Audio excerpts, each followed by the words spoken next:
Baik, Assalamualaikum warahmatullahi wabarakatuh. Selamat sore, salam sejahtera buat kita semua. Hari ini kita melanjutkan materi tentang bagaimana pemberian dimensi pada sebuah objek atau gambar. Atau kalau di permesinan kita bilangnya komponen.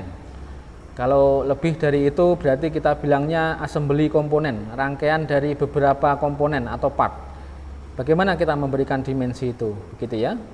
Untuk aturannya di buku Takashi Sato itu memang ini ya, salah satu referensi kita. Silahkan nanti ya paling tidak satu kelompok ini ada yang punya gitulah, begitu ya. Nanti bisa untuk referensi juga. Itu ada di bab 10, 11, 12 di Takashi Sato.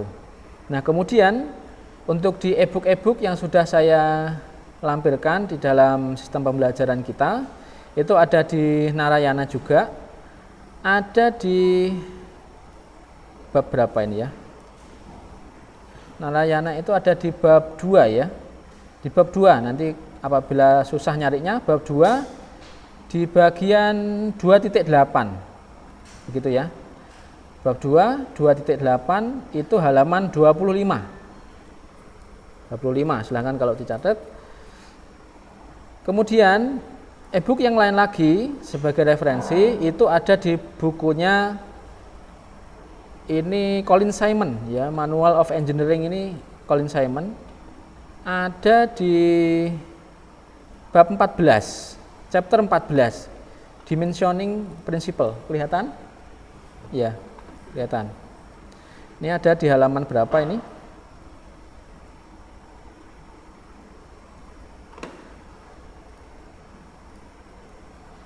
Halaman berapa ini? 100 ya, halaman 100. Oke, kalau di Paul Smith itu juga ada. Paul Smith ini sudah saya buka, ada di halaman unit 3 halaman 37, 2.5. Ya. Dari beberapa e-book yang sudah saya cantumkan, ini memang mereka tidak hanya menggunakan satu standar saja. Contohnya ini Giske, belum saya berikan mungkin, tapi nanti ke depan saya akan berikan untuk e-booknya ini.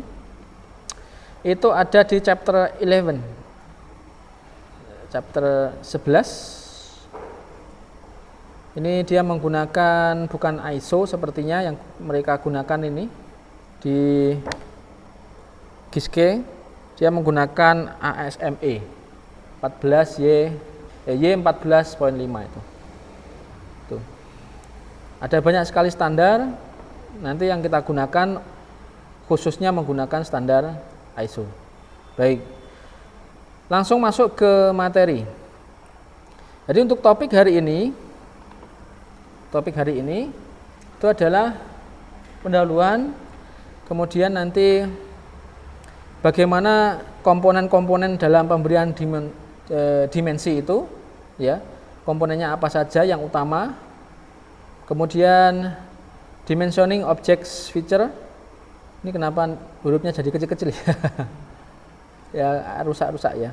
Dimensioning object feature. Jadi bagaimana nanti memberikan dimensi pada fitur-fitur objeknya. Kemudian placement of dimension. Jadi bagaimana penempatan dari dimensi itu. Lanjut. Nah, sebagaimana yang telah saya sampaikan di slide-slide yang awal, bahwa dalam implementasi sebuah produk yang kemudian produk itu bisa dimanufacturing ya, itu tentunya melalui serangkaian proses perencanaan, kemudian perancangan, nanti optimasi, kemudian disimulasikan ya, dan seterusnya lah sampai akhirnya dia dimanufaktur begitu. Nah, salah satu rangkaian yang harus ditempuh ini adalah nanti bagaimana kita mewujudkan sebuah pemikiran ini menjadi sebuah wujud yang nyata dengan cara yang pertama kita adalah melakukan sketch gitu ya, sesuai penjelasan yang itu. Nah, sebenarnya kalau kita tilik secara lebih dalam lagi, di di dalam design apart, ya sebelum kita masuk ke multi view drawing ya, sebelum masuk ke technical drawing, artinya gambar setiap komponen itu sangat detail sekali, bagaimana cara prosesnya, kemudian nanti surface finishnya bagaimana, kemudian ini harus diapakan, posisinya seperti apa, mana yang jadi patokan, itu kan masih belum sampai ke situ. Itu nanti masuknya ke multi view drawing itu tadi, termasuk di dimensioning. Nah, sketch of idea ini masuk ini ya, nanti di dalamnya ada namanya product planning. Banyak sekali ya, misalnya saya lihat dari satu aspek pengembangan produk ya, product design development, ini ada namanya product planning. Product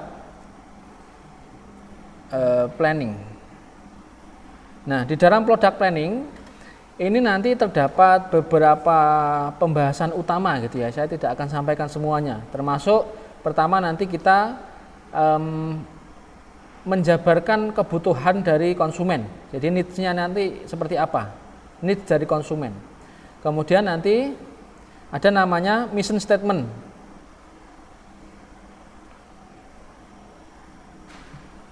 Mission statement itu adalah kita menampung beberapa pernyataan-pernyataan dari konsumen tentang spesifikasi awal dari produk yang akan dikembangkan.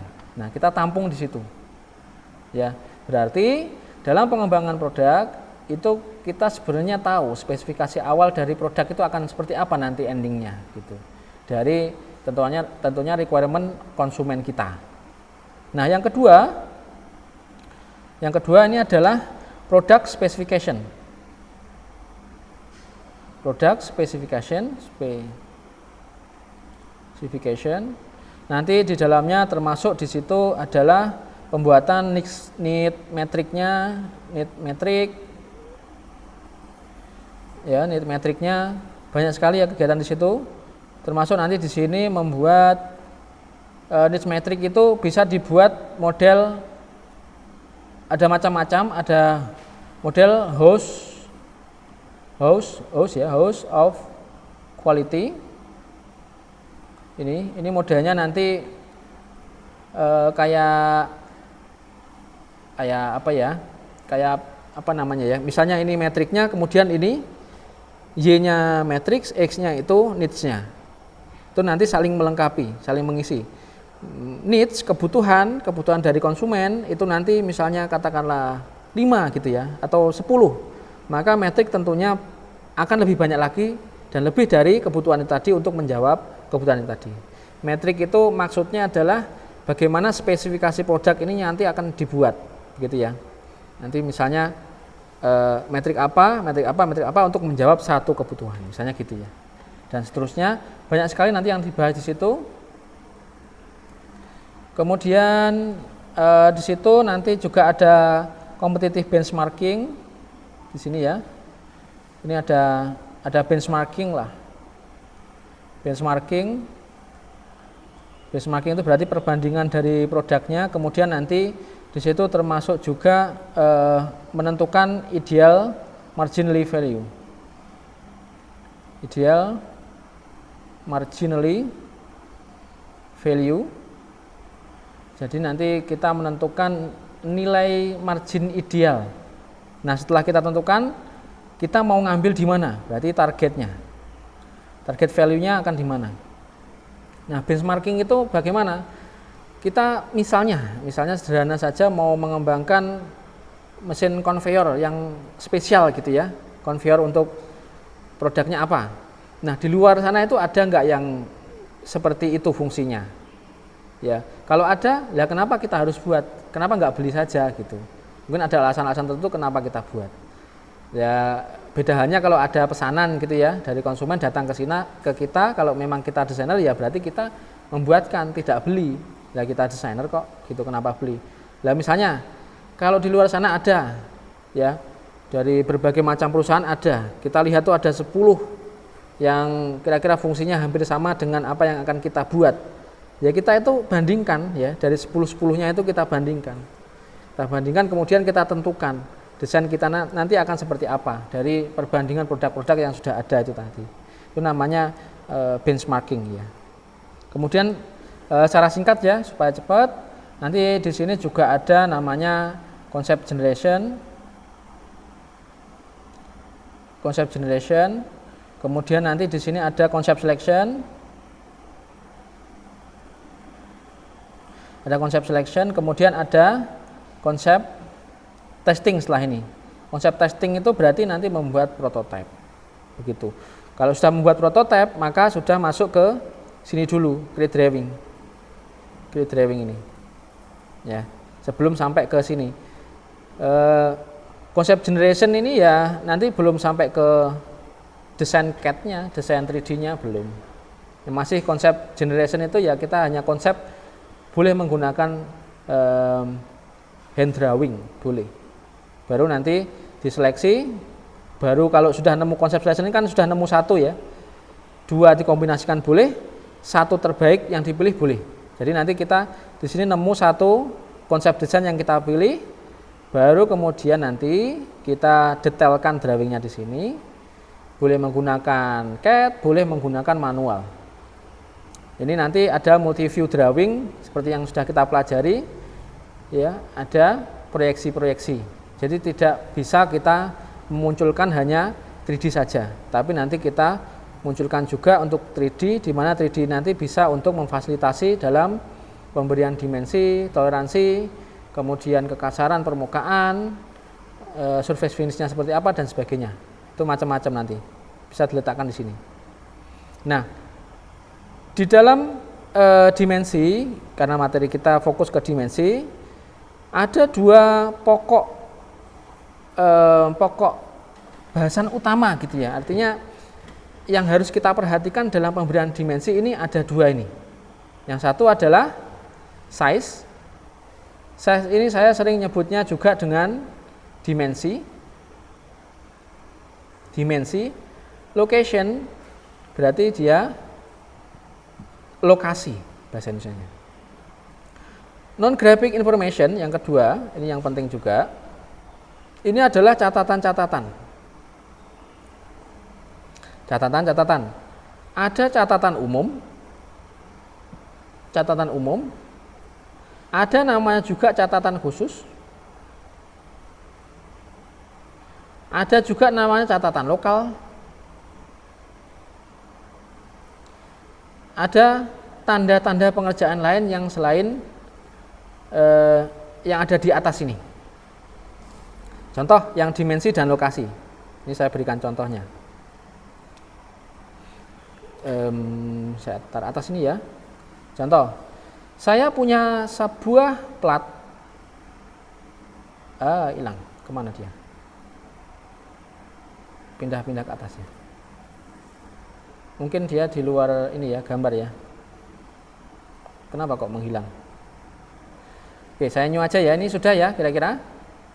Oke, saya mau jelaskan yang ini, size and location. Misalnya saya punya sebuah plat. Bentuknya persegi panjang. Platnya ini ada lubangnya 2. Kayak gini. Kayaknya kurang besar ya.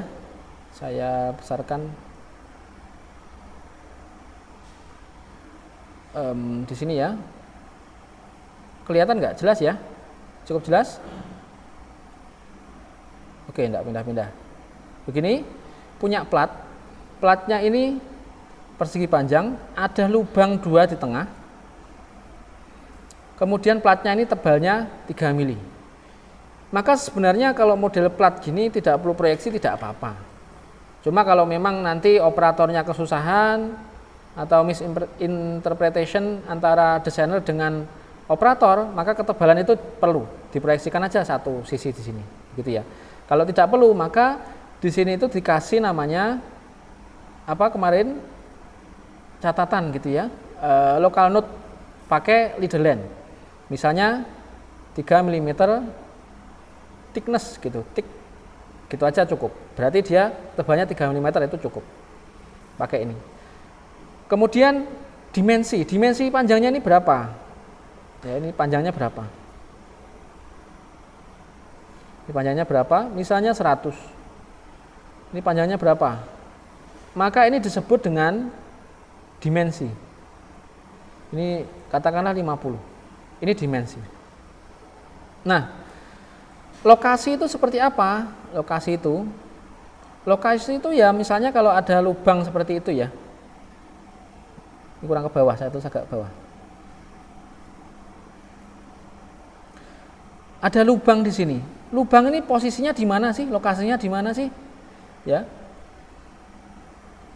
Ingat kalau lubang poros, pejal, berbentuk pejal maupun berlubang holo, pokoknya silindris, ada sumbunya. Ini posisinya di mana? Posisinya dari kanan misalnya ini 30 gitu ya. Ini dari kiri juga 30, atau kalau saya ngambil patokannya satu sisi, saya ngukurnya gini. Ini berarti 30, 30, 60, ini 40 misalnya. Misalnya gitu. Ini kalau saya ambil patokan satu sisi sini. Ini satu sisi jadi patokan. Nanti cara pemberian dimensinya itu macam-macam. Nah, kita bahas sambil jalan, gitu ya. Tidak harus seperti ini. Nanti macam-macam. Posisinya ini dari sini. Saya ambil dasarnya yang ini. Ya, dasarnya yang ini. Dari sini berapa? Begitu. Oke, misalnya 25. Begini, 25. Ini namanya posisi. Yang penting kita harus fokus pada dimensi dan posisi, untuk yang lainnya menyusul. Ya, termasuk nanti kalau ada toleransi itu akan menyusul. Itu nanti materi toleransi, gitu. Nah, untuk posisi dan dimensi sudah tahu ya? Sudah? Lanjut. Nah, non-graphic information tadi termasuk ada catatan-catatan, itu menyusul. Nanti menyusul saja. Kalau itu terlalu jauh nanti ya. Ada catatan-catatan. Ini termasuk nanti di sini misalnya ada ini notes catatan. Nah, ini ada catatan nih. Unless otherwise specified, maka all dimensions are in decimal inch. Semuanya dalam inci dan seterusnya, ini catatan namanya. Jadi tidak ada dalam gambar tapi ada di bidang gambarnya. Oke, ini disebut dengan catatan. Saya lanjut. Nah, ketika sudah masuk sini maka utamanya yang sini ya, bisa di manufacturing. Oke, baik. Dalam course yang untuk dimensioning ini nanti termasuk di situ memuat size and location of feature, materials types, number required, gitu ya. Untuk yang lain-lainnya kind of surface finish masih belum, manufacturing processes belum, size and geometric tolerance nanti ada materinya sendiri. Jadi kalau pengertiannya, dimensioning sendiri ini adalah proses untuk memberikan spesifikasi part termasuk informasi juga ya, dengan menggunakan gambar, simbol, notes. Kalau ASME itu rata-rata bukan simbol, tetapi abbreviation ya, atau disingkat gitu ya, singkatan. Misalnya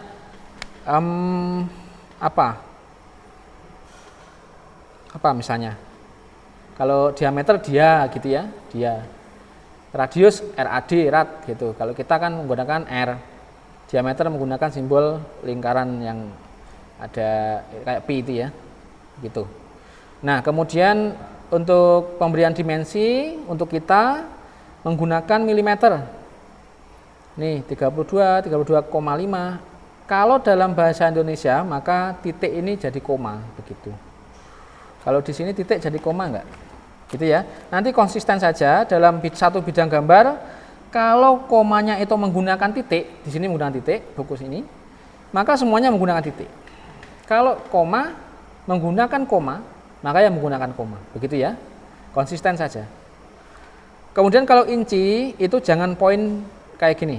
Harus ada nolnya dulu, baru koma 25. 0.25 misalnya gitu ya. Jangan 0.25 aja. Untuk fraksional menggunakan 1/4.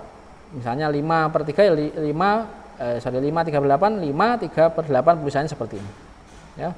Barangkali bukan yang menggunakan 1 garis miring itu ya 4, tidak menggunakan itu, tapi menggunakan per, betul-betul per. Gitu. Nah, sekarang bagaimana unsur-unsur dalam pemberian dimensi. Nah, ini yang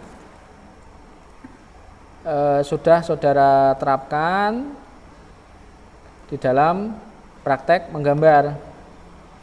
Cuma kemarin kan saya batasi supaya alat-alat gambarnya tidak terlalu banyak. Nah, standarnya adalah extension line, dimension line, leader line ini menggunakan 4H.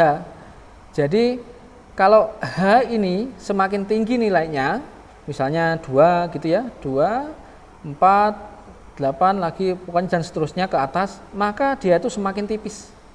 Karakteristiknya gitu. Semakin tipis. Berarti kalau sesuai standarnya extension line, dimension line, leader line itu lebih tipis daripada letternya, dimension figure, notes-nya, local note, general notes. Termasuk nanti di etikat kan ada nama gitu ya, ada teksnya, itu lebih tebal dari garis-garis bantu ukur, garis penunjuk, dan garis dimensi. Untuk course kita selama 1 semester, kita samakan saja untuk ketebalan extension line. Ya, extension line ini nama lainnya adalah apa? Garis bantu ukur bahasa Indonesianya. Dimension line berarti garis dimensi atau garis ukur. Ukur. Dengan anak panah tentunya.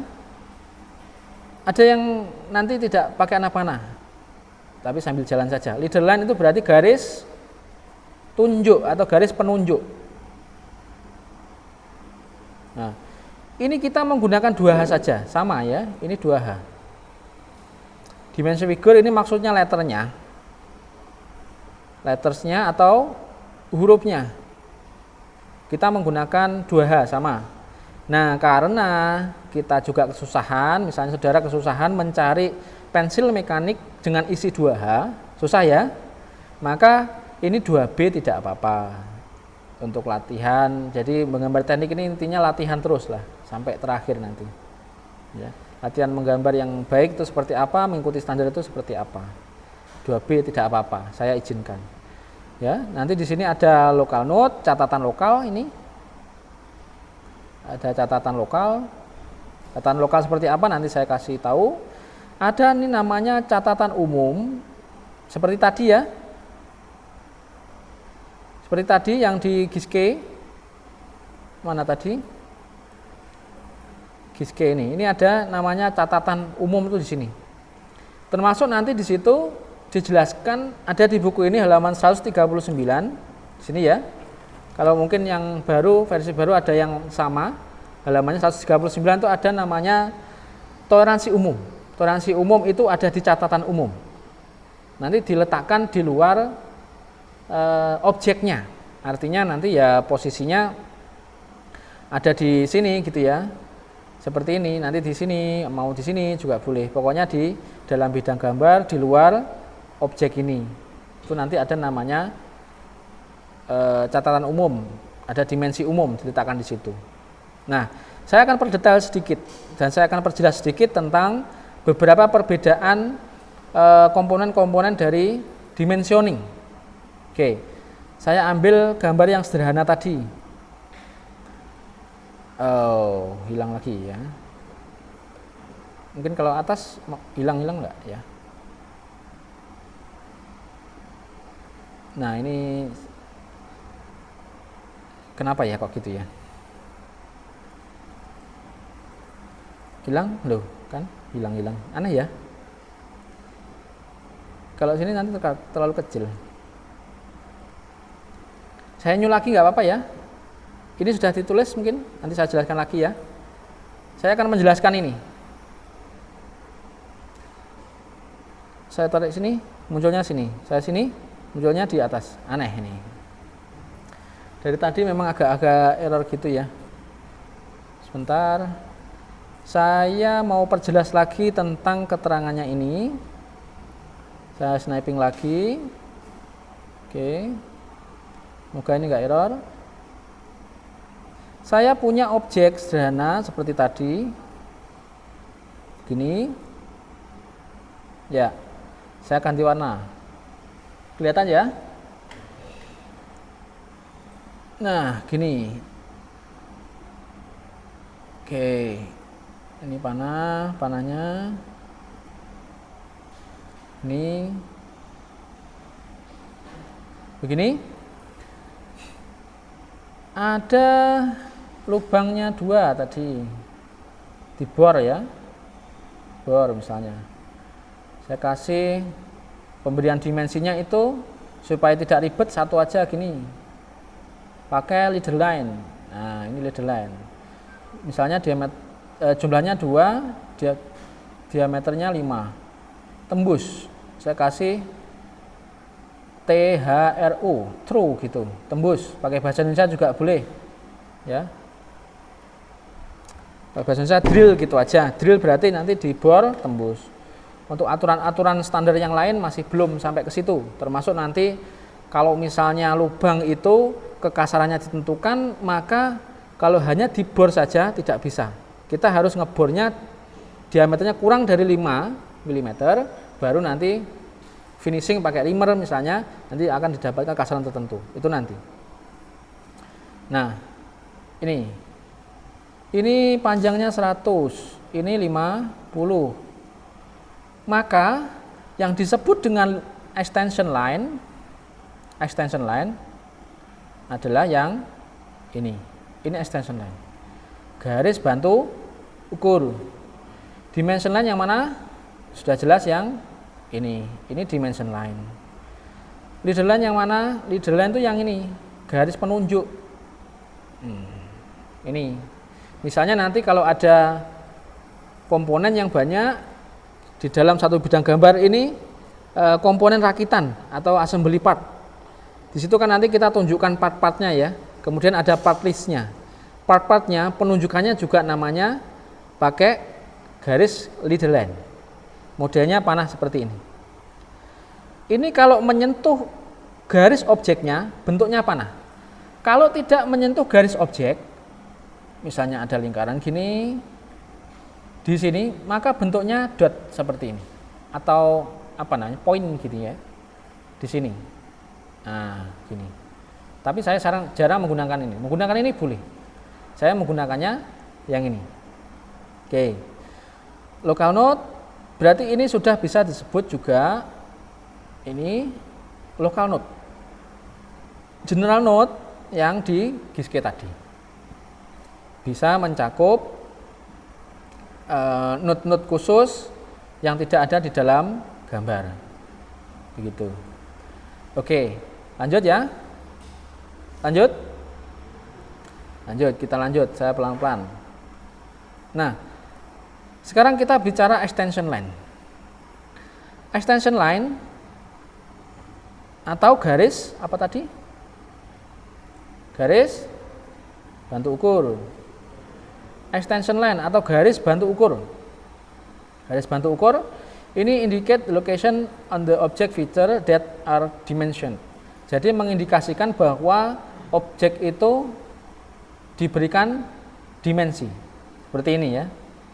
Nah, kemudian misalnya timbul pertanyaan, Pak, ini kemarin katanya di slide sebelumnya yang pendek apabila menggunakan ISO, yang pendek itu tidak boleh di tengah, Pak. Nah, ini berarti saya tidak menggunakan ISO. Begitu ya gambarnya. Saya menggunakan ASME. Kalau ISO, ingat kemarin apa? Misalnya ada lingkaran, maka yang panjang itu yang bersinggungan di tengah. Yang tepi harus mengenai atau harus dikenai yang garis sumbu yang panjang. Kalau yang ini, yang pendek itu yang di tengah, gini. Nah, ini ASME. Itu perbedaannya. Cuma nanti di dalam bukunya Alex siapa itu ya, yang dari Amerika itu ISO itu dia tetap pakai ini gitu. ASME juga pakai ini. Nah, nanti jangan bingung, yang penting kita referensinya apa, sampaikan itu yang diketahui gitu ya. Ini saya referensinya. Ini bukunya siapa? Bukunya ini misalnya. Ini pakai buku ini, yang ISO-nya modelnya gini. Kayak bukunya Narayana gitu, pakai ini gitu. Pakai ini punyanya Alex, pakai ini ISO-nya. Ya udah tunjukkan saja gitu. Nanti yang benar yang mana ya pokoknya referensinya itu sudah tahu perbedaannya. Nanti kalau ada perbedaan-perbedaan di luar sana jangan sampai menjudge sesuatu itu salah. Bisa jadi kita yang tidak tahu. Ternyata ada yang seperti itu gitu ya. Oh kamu salah itu, saya dulu nggak diajari gitu. Jangan gitu. Lihat dulu kamu referensinya apa. Oh ada gitu ya. Oh ya oke gitu. Ya udah. Nanti misalnya saudara ikut perusahaan tertentu, ikuti aturan dalam perusahaan itu. Begitu ya. Standarnya apa yang mereka pakai gunakan. Gitu. Jangan misalnya oh mereka bingung, tunjukkan yang kalian bisa. Yang saudara bisa itu apa? Saya menguasai e-book ini Pak, buku ini Pak. Saya pakai ini gambarnya. Oke, laksanakan, kerjakan gitu ya. Di dalam pemberian extension line ini macam-macam juga. Ada 2 aturan utama. Di sini extension line ada 2 aturan utama. Yang pertama extension line saya singkat extension line gitu ya, langsung terhubung dengan garis objeknya. Yang kedua extension line ini tidak terhubung, tidak langsung terhubung dengan garis objeknya. Ini ada 2 jenis ya yang saya sampaikan di sini. Di luar sana mungkin ada banyak sekali jenisnya. Cuma yang saya sampaikan di sini ada 2. Ya.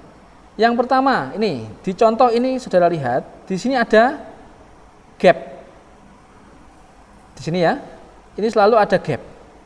Ini boleh. Ada gapnya ini boleh. Gapnya berapa? 1 mm. Ini di sini misalnya saya kasih jarak ini ke sini tuh 1 mm. Ya, 1 mm. Kalau tidak ada gap bagaimana? Boleh. Yang kedua ini ya, ini tidak langsung terhubung yang ini. Ya, tidak langsung terhubung. Yang langsung terhubung gimana? Langsung terhubung garis objek. Ya sudah misalnya contoh yang tadi. Ya, ini langsung nyambung. Nah, gini. Ini langsung nyambung gini. Tidak ada gap, boleh. Ini biasanya negara-negara ya di Amerika itu senangnya menggunakan ini, yang ada gapnya, begitu. Yang di sini tidak ada gap. Narayana tidak ada gap.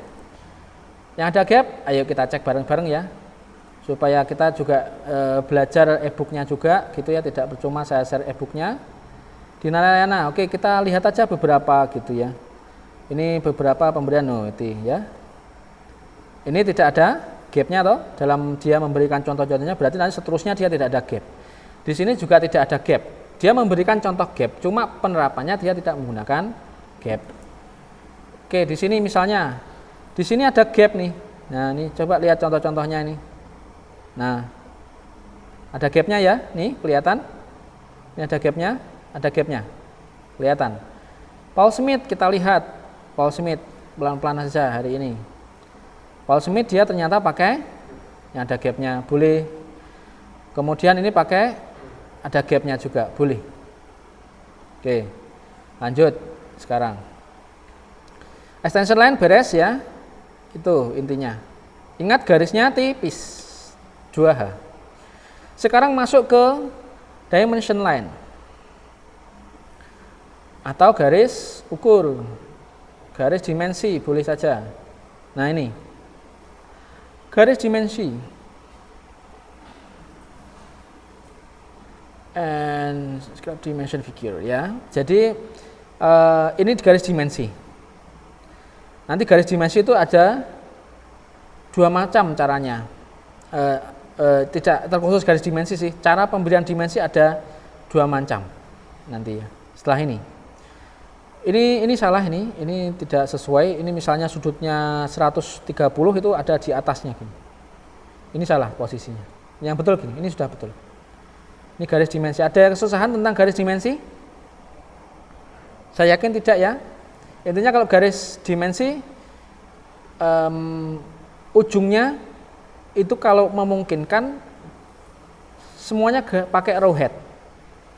Kalau tidak memungkinkan boleh menggunakan oblik gini ya, boleh menggunakan koordinat titik gini, Terus apalagi? Ya, yang lainnya gini. Kalau tidak memungkinkan. Oke, lanjut. Nah, ini sekarang leader line. Leader line. A-nya kok. Ini kenapa ya? Kok jadi kecil ya? Oke, sekarang leader line. Atau apa tadi namanya? Garis penunjuk. Leader line yang mana? Ini salah. Yang ini toh? Nah, ini leader line. Ini leader line tuh yang ini. Garis penunjuk, ini leader line juga.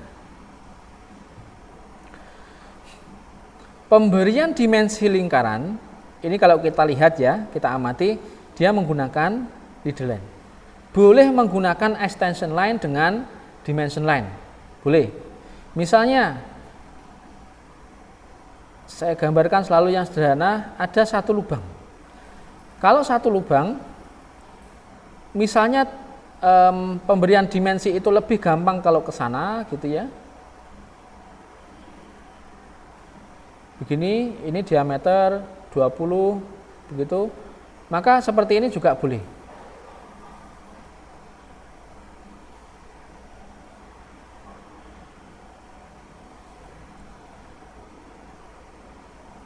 Kalau saya skate pakai oblik ya, pakai yang garis miring. Nah, ini garis dimensi ya dan extension line.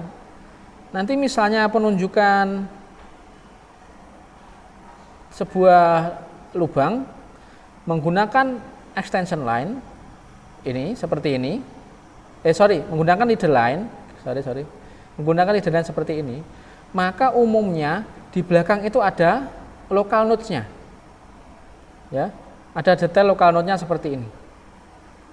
Garisnya itu harus tepat di bawahnya local node yang terakhir. Garis perpanjangannya ini. Ada kalanya juga ya, standar yang lain nanti kalau menemui garisnya itu tidak ada.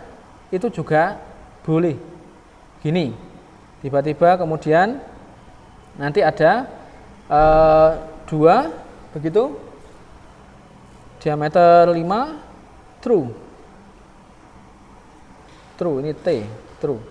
Ini boleh. Ini nanti yang satunya, yang saya bicarakan di depan tadi, yang akan saya sampaikan setelah ini. Tidak ada apanya, garis bawahnya ya, tidak ada. Yang ada garis bawahnya ini boleh, yang model seperti ini boleh. Perbedaan keduanya bagaimana, pemakaiannya bagaimana nanti setelah ini. Jadi ini pakai leader line, yang ini pakai extension line sama dimension line. Boleh. Begitu untuk leader line. Recommended practice. Nah, praktek-praktek yang sederhana yang direkomendasikan begini. Ini sudah saya singgung di awal. Ya, visible gap maksudnya yang from view and start drawing. Personal beyond the last dimension. Ya, berarti ini tuh maksudnya yang ini. Ya, yang ini. Oke, tadi berapa? 1 mili ya. Yang ini itu maksudnya yang ini. Jadi, extension line itu harus dilebihkan 1 sampai 2 mm. Kalau pas seperti ini pas ya, salah. Kalau misalnya extension line itu pendek banget ini, tuh, harusnya kan ke sini, ini baru dikasih gap 1 mili, ini pendek sekali. Ini adalah salah, praktek seperti ini salah. Yang benar adalah seperti ini. Begitu ya. Baik, saya lanjutkan. Nah, sekarang ini. Kalau misalnya extension line, ini extension line, saya sniping lagi. Extension line, ini extension line. Ini memotong garis objek, memotongnya dipotong saja tanpa harus ada dikasih space atau gap seperti ini. Ini malah salah. Potong aja langsung, enggak apa-apa. Begitu ya. Kalau kita menggunakan yang tersambung dengan garis objek, maka ini disambung saja. Ini sambung saja. Gitu, boleh. Tinggal kita pakai yang mana. Begitu. Ya. Ya, continuous, langsung saja. Tidak perlu dipotong. Kalau dipotong nanti atau ada gapnya malah salah. Ya, ini do not break the lines as they cross object lines. Oke, saya lanjutkan. Nah, sekarang kita bicara letter. Kita bicara letternya. Bagaimana penempatan letter atau figure nih di sini namanya ya. Jangan memberikan dimension line ini terlalu dekat, too close to each other. Ya, terlalu dekat satu sama lain dan termasuk dekat dengan pandangannya. Tidak boleh. Jadi dikasih gap atau jarak. Jaraknya berapa? Dimensi yang pertama yang langsung berhubungan dengan garis objek itu dikasih jarak 2 kali ya, at least 2 kali tinggi huruf, setidaknya 2 kali tinggi hurufnya. Tinggi huruf standar kalau kita menggunakan mal itu kan 2,5 mm kali 2 berarti 5 mm, at least ini 5 mm. Ada rekan senior saya itu menggunakan 10 mm, boleh, yang penting konsisten. Nanti yang sini juga harus 10. Kalau dari sini berarti dari ininya ya, dari letternya ke sini. Ini 5 atau 10, ini boleh. Begitu. Konsisten saja. Nanti yang setelahnya berarti ya dari sini ke sini itu 2,5 mm karena at least 1 kali tinggi hurufnya, begitu. Berarti nanti kalau yang sini berarti ya ini ke sini 2,5. Atau kalau mau 5 mm ya sudah 5 mm. Nanti konsisten semuanya 5 mm. Begitu ya. Ini karena kata-katanya adalah at least. Begitu untuk pemberian letternya, jangan terlalu dekat. Nanti ketika ada tugas yang ada dimensinya, berarti di tugas 1, 2, 3, 4 ya, itu kan ada dimensi, maka gunakan penerapannya seperti ini, gitu ya, dipraktekkan ini. Nah, sekarang ini letternya, ya, kita bicara letter lagi. Ini.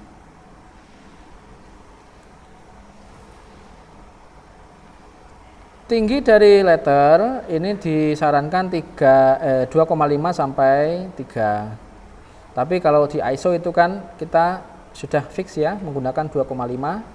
Kemudian berapa? 5 ya. Kemudian dan seterusnya. Nah, kemudian untuk pemberian dimensi, kalau menurut yang ini ya, yang satu ini, yang pertama adalah above dimension line and between extension line. Jadi ada 2 aturan. Di atas garis dimensi, yang pertama ini ya aturannya, di atas garis dimensi. Ini di atas garis dimensi, di atasnya sana. Ini terbaca dari bawah, kalau saya lihat dari bawah, dan terbaca dari kanan. Berarti terbaca dari kanan. Kalau kita pembacaan dari kanan, ini kan di atasnya garis dimensi, ini betul. Dan tepat di tengah-tengah. Kalau dia posisinya tidak di tengah-tengah, harusnya di sini, tetapi ada di sini, maka salah. Ini terlalu mepet, ya, terlalu mepet. Jadi place the number about 1 mm lah, kira-kira. Ini harus di atas, ini 1 mm. Ya lebih baik diukur. 1 mm, ini di atasnya sini 1 mm, begitu. Jangan mepet, jangan tidak di tengah. Boleh tidak di tengah jika terpaksa. Jadi misalnya di situ ada satu garis tertentu yang menutupi kalau kita kasih dimensi di situ, maka dipinggirkan sedikit boleh. Ya, ke kanan biasanya nariknya. Begitu. Ya, saya lanjutkan. Ini ada pertanyaan? Tidak ada. Saya lanjutkan dulu ya. Oke, yang selanjutnya. Nah, ini juga banyak sekali standarnya. Saya sampaikan dan semoga nanti juga tidak kehilangan apa yang saya sampaikan, dan yang kita pakai itu yang mana, mohon nanti diperhatikan begitu ya. Baik, kalau misalnya dimensinya ini ada koma-komanya, ini ada misalnya ada tambahan 7 gitu ya, 16,257. Maka kalau lokasi penempatan dimensi ini tidak panjang, tidak bisa memuat pemberian dimensi ini, maka bisa ya yang ini. Ditarik di luar dan ditarik. Kalau saya itu nariknya diutamakan ke kanan, tidak seperti ini. Ya. Ditaruh di luar, ditarik ke kanan. Saya utamakan ke kanan. Misalnya gini, saya tidak cukup di situ, saya tarik ke sana ke kanan. Panahnya boleh di luar. Begini ya. Nanti ada kalian juga panah boleh di dalam kalau cukup. Kayak gini. Berarti ini panahnya cukup. Dia posisinya ada di dalam. Boleh di luar seperti ini. Kalau panahnya tidak cukup. Misalnya di sini 16,257. Nariknya saya utamakan ke kanan. Begitu. Oke. Ininya yang saya pakai adalah yang nyambung. Saya tidak pakai yang tidak nyambung. Dan ke depan kita pakai yang nyambung. Tidak ada gap-gapan di antara kita. Selanjutnya, misalnya ada seperti ini, anak panahnya ini tidak cukup nih rowheadnya, maka ditaruh di luar seperti ini. Nah, ini ada dua. Kalau kita lihat, saya gambarkan lagi satunya gini, satunya lagi gini. Perhatikan ini. Satu, kalau satu cukup ada di dalam cukup, oke, taruh dalam. Apa bedanya? Ini dengan ini dengan ini apa bedanya? Di tengah ada garisnya. Ya, ini yang saya pakai dan yang kita pakai. Pakai ini boleh, betul, pakai ini juga betul. Ini pakai standar apa? ISO itu biasanya pakai yang ini. Tengahnya itu nyambung. Kalau pakai ini bagaimana? Ya boleh saja. Cuma ke depan nanti kita pakai yang ini. Tengahnya itu yang nyambung. Begini. Ada pertanyaan? Nariknya juga yang ke kanan. Oke, misalnya masih bingung. Narayana pakai yang mana? Narayana kita lihat ya. Nih, Narayana pakai yang tengahnya nyambung. Kita perhatikan tengahnya. Ini sekarang Pak Colin Simon ya. Colin Simon ada nggak ya? Mestinya ada ini. Nyambung dia. Ini contoh nih. Kelihatan? Nih. Oh, ini nggak nyambung. Ya, ini jangan bingung pokoknya. Kita pakai yang nyambung tengahnya. Ini tidak nyambung. Oke lah begitu ya. Intinya kita pakai yang nyambung. Ini juga tidak nyambung. Apakah seperti ini? Betul, betul. Tidak salah. Nanti kalau menjumpai di luar sana seperti ini, betul. Begitu. Ya. This is correct.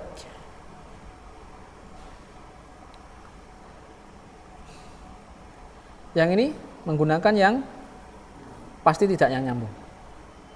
Kalau yang seperti ini. Biasanya dia ya ini kelihatan kan? Mana tadi? Ini. Enggak nyambung ya? Ini enggak nyambung. 6,4. Nah, kaitannya dengan ini nanti kita juga harus tahu gitu apa aja perbedaan cara pemberian dimensi gitu. Oke, lanjut dulu deh. Sekarang unit tidak perlu dicantumkan milimeternya, dan kita kalau di mechanical engineering drawing bicaranya menggunakan milimeter dan inci, tidak lagi menggunakan sentimeter, desimeter, meter dan seterusnya.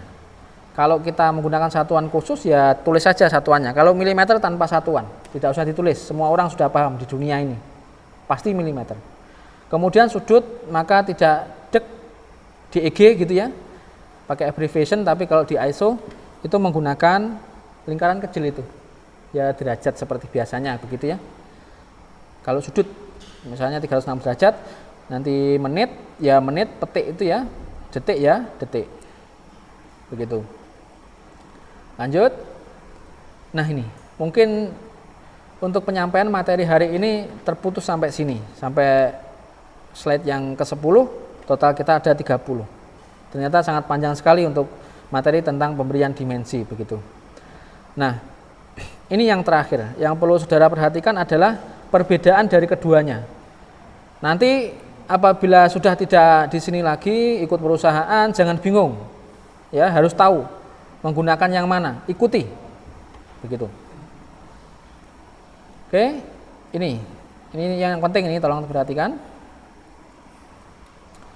Ada namanya metode orientasi pemberian dimensi, ini ya orientasinya, line method. Line method. Nama lainnya juga ada yang pakai line system. Ada juga namanya itu ukuran normal gitu ya, pemberian ukuran normal. Normal aja ya, saya tulis normal. Atau ya saya tulislah pemberian ukuran normal. Kalau ada kata-kata ini berarti dia refers to ini ya, line method. Unidirectional method, ini saya baca beberapa referensi, ada yang bilang ini unidirectional method. Unidirectional method. Ada yang sebut juga unidirectional system. Ada yang nyebut juga pemberian atau ukuran-ukuran searah gitu ya, ukuran searah. Istilah-istilah ini nanti kalau ditemui di luar sana maksudnya sama begitu. Oke, yang pertama kita bahas dimension figure. Jadi letternya itu diletakkan di atas garis dimensi, terbaca dari, umumnya gandengannya itu ya, gandengannya itu terbaca dari bawah dan kanan. Gandengannya yang atas, di atas garis dimensi dan terbaca dari bawah dan kanan. Itu gandengannya. Yang kedua, umumnya gandengannya ini ya, ini terbaca dari bawah saja dimensinya. Peletakannya itu ada di antara garis dimensi. Contohnya mana? Contoh yang atas dulu. Yang atas. Ini line system. Sama ada di sini. Ada unidirectional system, ada di sini. Oke. Kita bahas yang line system dulu. Saya berbesar. Kelihatan jelas? Ini terbaca dari bawah dan kanan. Ya. Terbaca dari bawah dan kanan. Ini dulu ya, sebelum saya ganti cropping yang itu. Ini ada pertanyaan? Tidak ada ya, untuk penamaan. Saya pikir gampang, nanti saya ganti yang ini, masuk ke sini, langsung contohnya. Nih, ini di atas garis dimensi, betul. Kemudian ini di atas garis dimensi. Kenapa kok kita bisa bilang di atas garis dimensi? Karena terbaca dari kanan. Ya, dari sini. Melihatnya, ini melihatnya dari bawah atau terbaca dari bawah dan dari kanan. Kalau misalnya ini saya bagi. Saya bagi menjadi 4 kuadran begitu. 4 kuadran. Begini. Ini ada di kuadran 1, ini kuadran 2 misalnya, ini ada di kuadran 3, ini ada di kuadran 4. Maka saudara perhatikan di sini. Ini pasti dari bawah. Kalau dari bawah, ini berarti masuk sini ya ini. Ini yang sini. Ini yang sini. Nah. Ini kuadrannya, garis kuadrannya. Kalau saya boleh membaginya seperti ini ya. Ini untuk mempermudah pemahaman saja. Garis kuadran tidak ada sebenarnya, cuma mempermudah pemahaman. Ini ke sana, kemudian ini yang ke sana, yang ini ke sana. Begini ya tanda-tandanya. Ini berarti ya ke atas, ini ke kanan, ini ke kanan, ini ke atas. Kalau kita perhatikan ini ya, ini kita lihat dari bawah, ini kan berarti di atasnya. Betul ya? Di atasnya. Di atasnya, betul. Oh ini berarti ini ke sana ya. Oke. Nah ini masuk sini, ini masuk sana. Berarti agak ke sana ya, agak nyerong sana kuadrannya. Ini juga di atasnya, betul? Betul. Oke. Yang di atas lagi, ini kita lihat dari bawah. Ini di atasnya garis dimensi, ini di atasnya garis dimensi, ini di atasnya garis dimensi, betul. Sekarang yang ini berarti dia. Kalau kita perhatikan, kita bacanya kan dari kanan ya. Ini di atasnya ini. Di atasnya garis dimensi, di atasnya juga. Kalau ini dari kanan juga ya. Ini di atasnya. Karena kita melihatnya dari kanan sana. Nah, kalau misalnya ini saya punya objek sederhana di sini begini. Maka misalnya ini tingginya 50, 50-nya ada di mana? Di sebelah sana apa sini? Terbaca dari kanan kan? Di mana? Di sini ya? Atau di sini? Di sini? 50, saya tulis 50. Betul apa salah? Betul apa salah? Di atasnya betul? 50-nya betul apa salah? Salah, ya memang salah. Yang betul adalah bagaimana? Ya menghadap ke sana ya. 50-nya ya gini. Harus terbaca dari kanan. Tidak boleh kalau menggunakan sistem ini. Ini memang pasangan ya. Memang pasangan.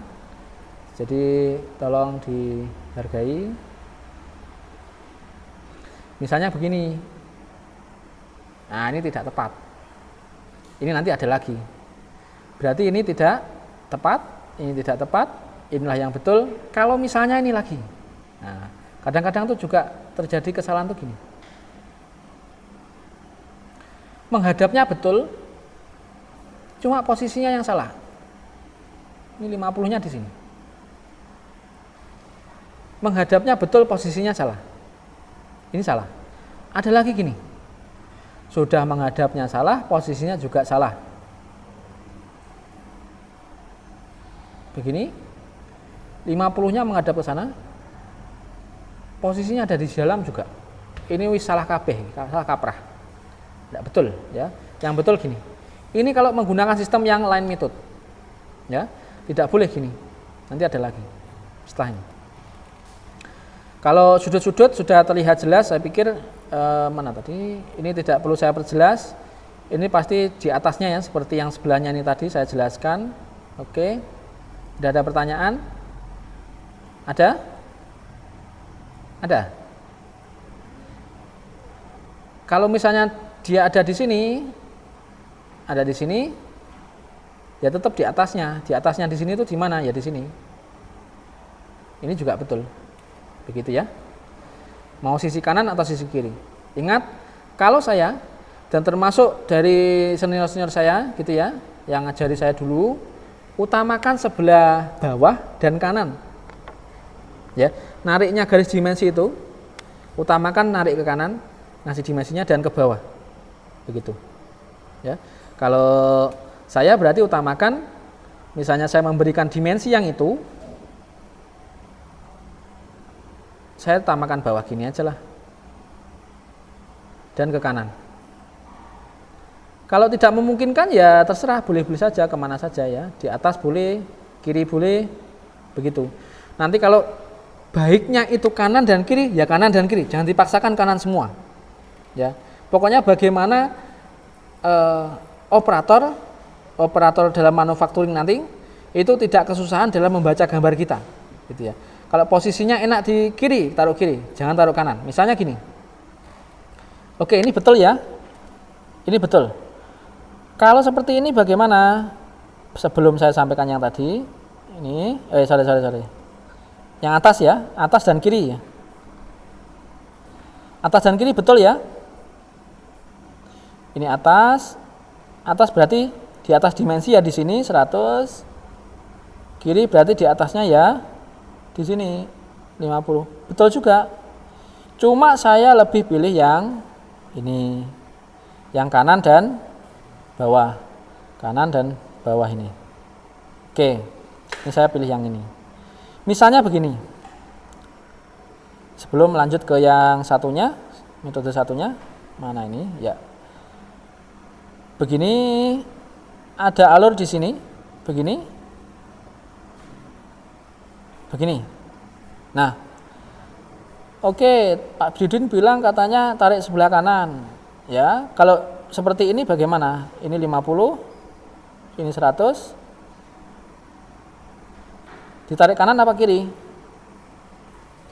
Kalau saya tarik kanan boleh nggak? Boleh. Boleh saja. Ya garis extension line-nya harus mengenai ini, boleh. Cuma kan jadi bingung, ribet. Padahal ini kan gampang saja, taruh sini aja. Ngapain ribet-ribet taruh jauh-jauh gitu. Taruh sini misalnya ini 5. Ini sana misalnya 5 juga. Ini kan lebih gampang.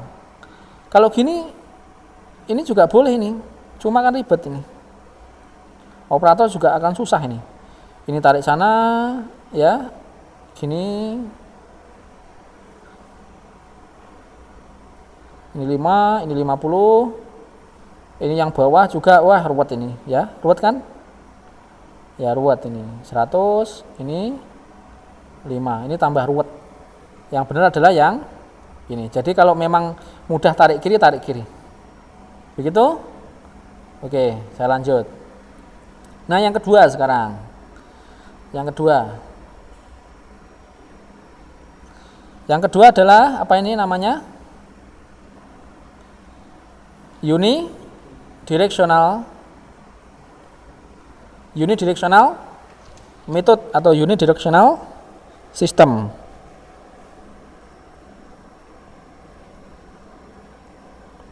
Ya. Yang unidirectional system, lihat ini, ya. Dia penempatannya ada di tengah-tengah garis dimensinya, begitu. Ini ada di tengah-tengah. Nih, ya, dari tengah-tengah. Ini biasanya pasangan sih. Kemudian dia terbaca hanya dari bawah saja, begini. Terbaca dari bawah saja, ini terbaca dari bawah, menghadap ke atas semuanya. Pokoknya ke atas saja, begitu. Nah, ini ada dua juga. Ada yang model menghadap ke atas, tetapi posisi dimensinya tetap ada di tengah-tengah gini. Ya, misalnya saya mau kasih contoh yang sederhana seperti tadi, begini. Ya, saya kasih contoh sangat sederhana. Ini atas, misalnya saya taruh atas. Ini 70-nya tuh di sini. Ada yang model gini. Begini, kalau ini berarti ya nanti misalnya ini 30 ya 30 begini. Ada di tengah-tengah. Kemudian gandengannya ini tuh nggak nyambung ya, biasanya ada gapnya. Ini yang nggak nyambung. Biasanya itu gandengan itu. Contohnya mana? Ini. Coba di GISK ini ASME ya. Ini menghadap ke atas. Ini ke atas semua ya. Ke atas. Nah, ini kan coba lihat. Loh Pak, kemarin katanya harus di tengah. Lah ini kan tidak memungkinkan. Ada diameter 215,9 karena dia modelnya unidirectional method, maka dia kan menghadap ke atas. Kalau ini saya letakkan di tengah-tengah, pasti diameter dan letternya juga tabrakan begitu ya. tabrakan semuanya numpuk-numpuk, orang jadi bingung. Maka ya udah ditaruh di atas itu. Makanya kalau tidak memungkinkan seperti itu peletakannya. Begitu. Ini coba lihat, ini gambar-gambarannya yang di sini selalu menghadap ke atas, terbaca dari bawah. Nah, ini yang saya bicarakan tadi, ya, ada di tengah-tengah. Begitu.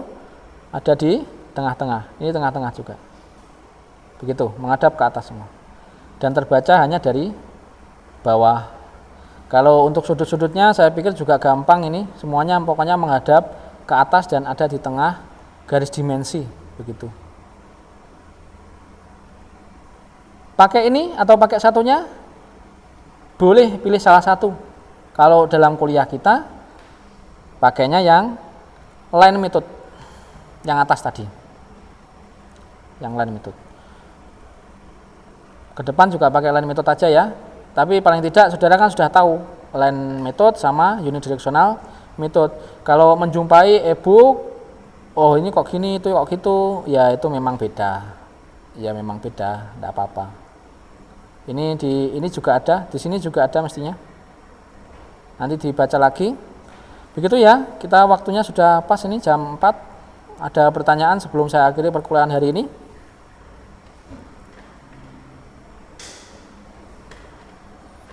Ada? Boleh bertanya? Atau saya yang tanya sambil saya persiapan? Untuk videonya saya akhiri dulu ya. Baik, untuk yang lihat secara daring saya akhiri. Assalamualaikum warahmatullahi wabarakatuh. Selamat sore.